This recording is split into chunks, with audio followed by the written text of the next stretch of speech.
Kata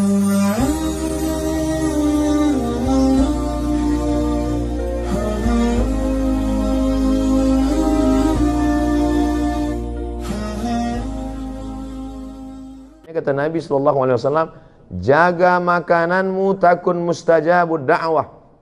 Ihfaz mat'amak takun mustajabud da'wah.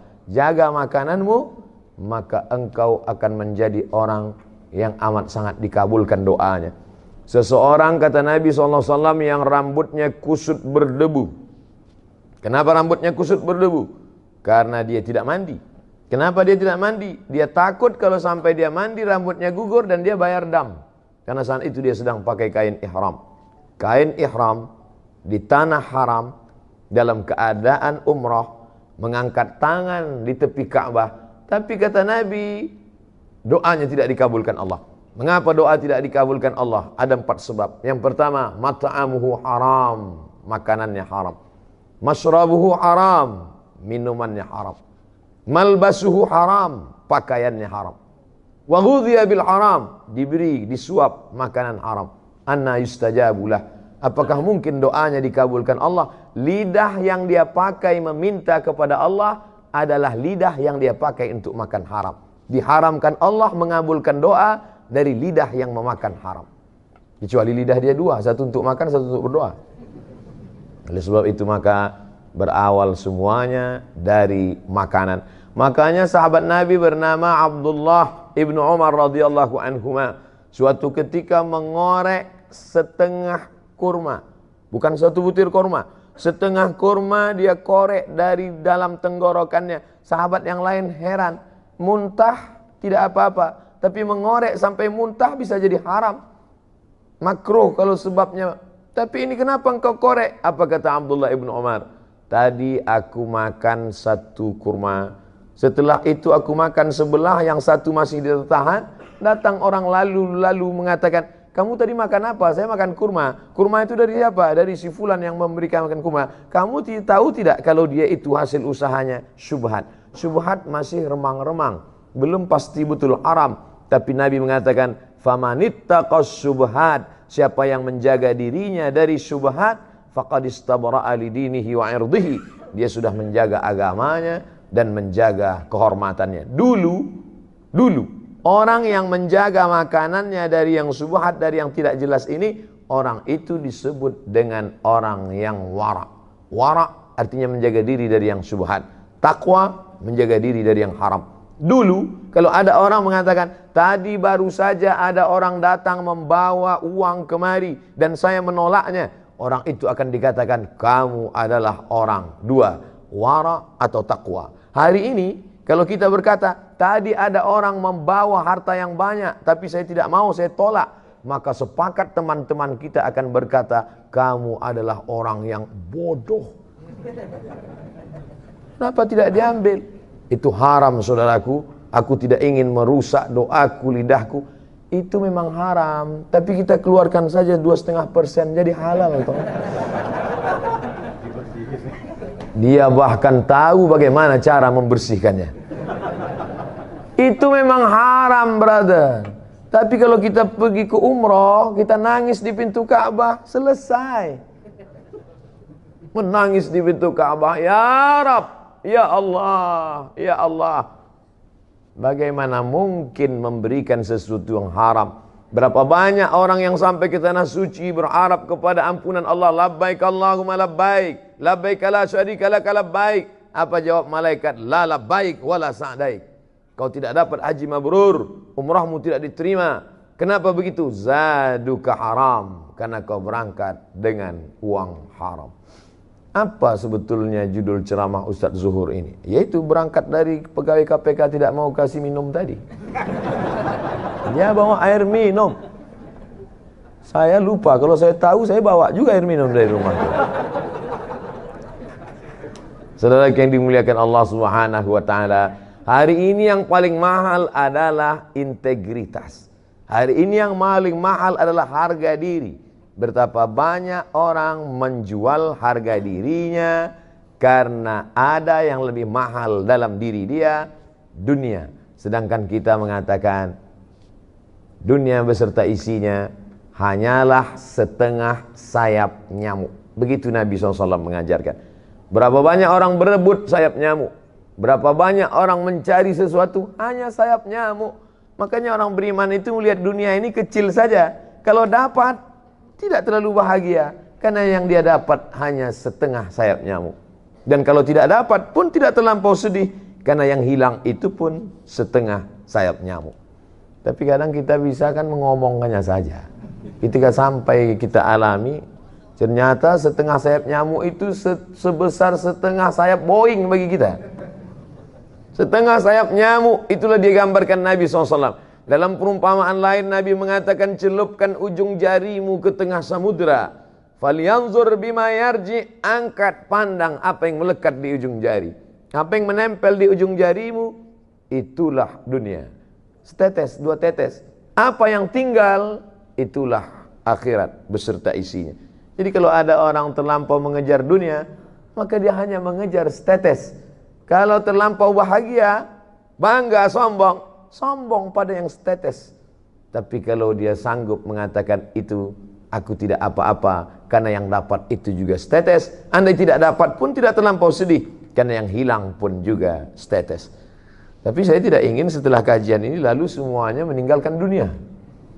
Rapat pegawai KPK. Gimana visi misi kita ke depan? Mohon maaf Bapak pimpinan, ini hanya status ini semua.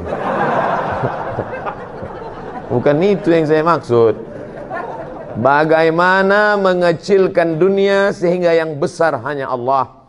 Bagaimana melihat manusia ini semuanya kecil, jabatan, kekuasaan, harta benda, yang besar adalah Allah. Di sini kita membesarkan Allah, di sini kita mengagungkan Allah. Yang kita angkat kedua tangan sambil berkata, semuanya kecil, hanya Engkau saja yang besar. Allahu Akbar. Di sini di awalnya semuanya kita serahkan pada Allah. Inna salati wa nusuki wa mahyaya wa mamati lillah. Sebelum salam itu kita ulang sekali lagi, 4 kita serahkan pada Allah.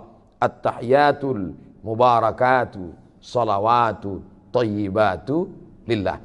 Hanya orang yang sampai pada level ini saja yang salamnya dijawab oleh Rasulullah sallallahu alaihi wasallam. At-tahiyatul mubarakatu salawatu thayyibatu lillah. Setelah sanggup meninggalkan yang 4 ini, barulah kita diterima Rasulullah. Assalamu alayka ayyuhan nabiyyu wa rahmatullahi wa barakatuh.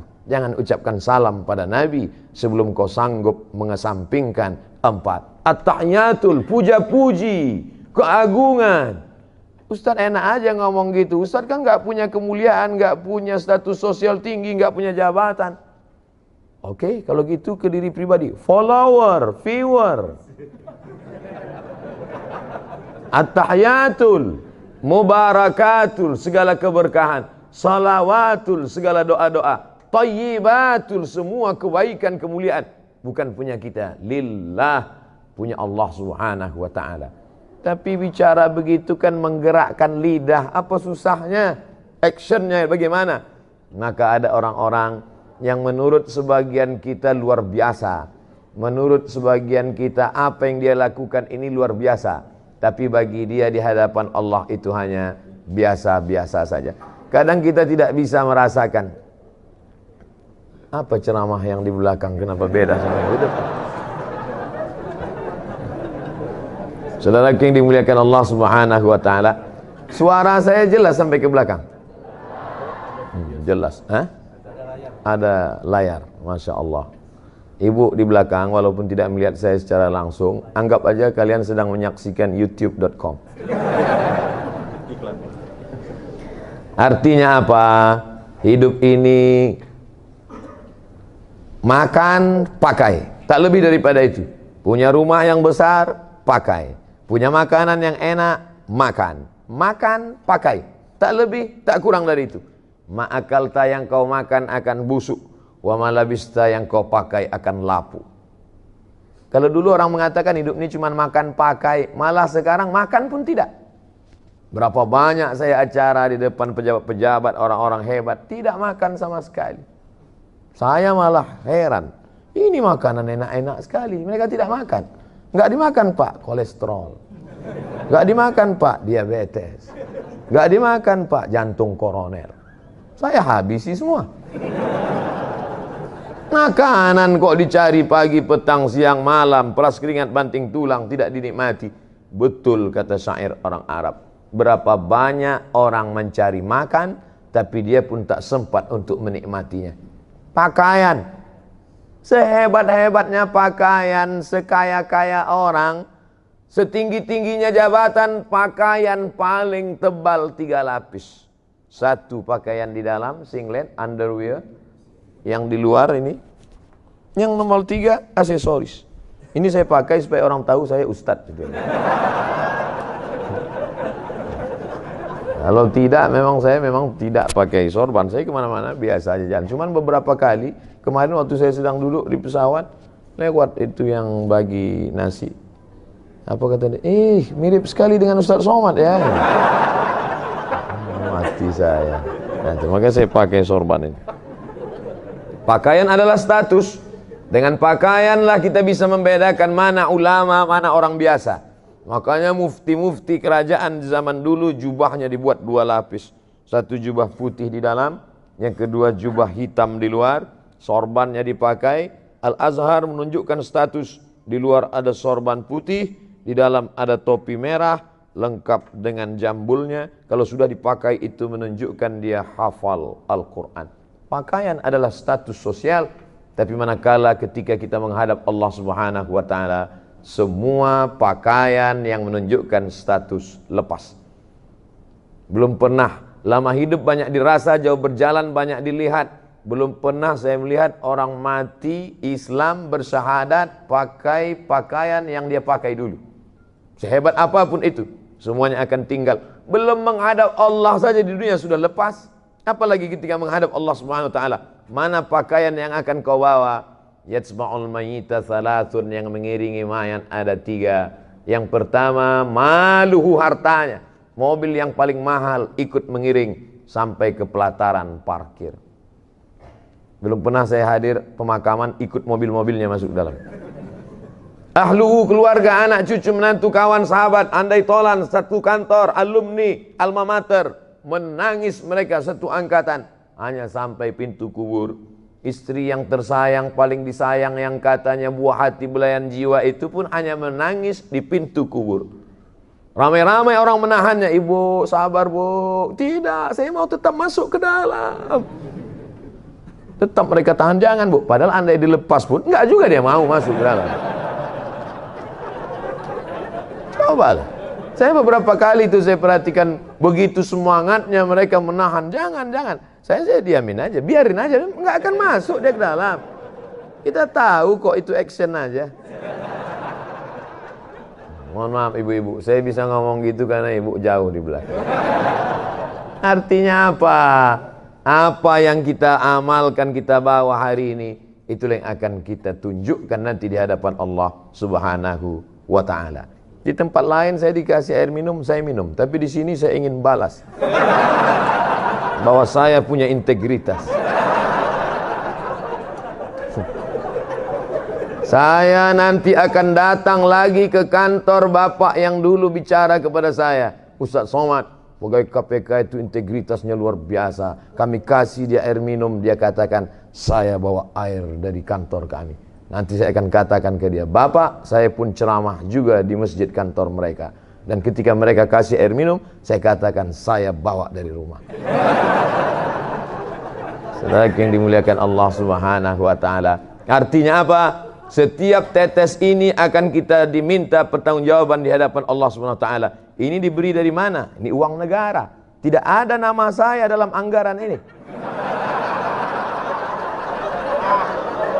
Setiap tetesnya. Jangan sampai hancur amal saya.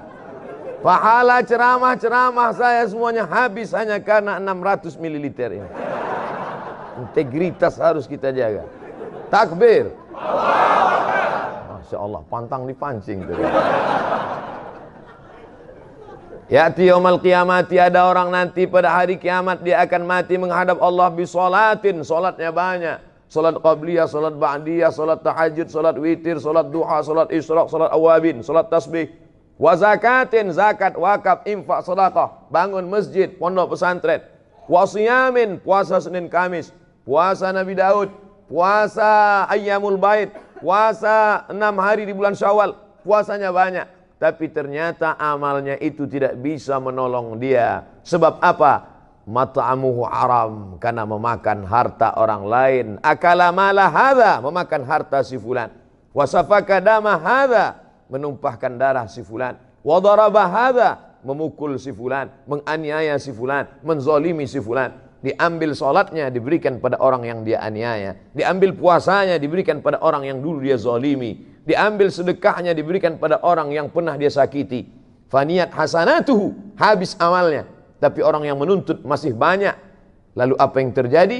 Diambil dosa mereka, diambil dosa orang yang pernah dia zalimi, turihat ilahi, dicampakkan kepada dia, summa turiha finnar, lalu dia dicampakkan ke dalam api neraka. Kalau dosanya pada satu kelurahan, karena kebetulan dia kepala desa, paling banyak satu desa 5.000 orang. Tapi kalau dosanya zalim, memakan harta orang se-Indonesia, ini anggaran orang se-Indonesia.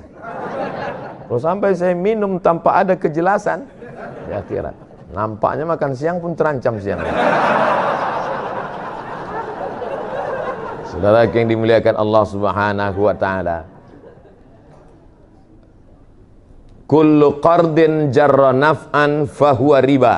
Setiap pinjaman kalau ada unsur manfaat dari pinjaman itu, maka pinjaman itu menjadi riba. Siapa yang tidak lepas dari pinjaman? Selama hidup pasti kita pernah meminjam. Tidak ada barang yang cash di rumah kita sekarang, semuanya pinjaman. Panci pun kredit, semuanya pinjaman.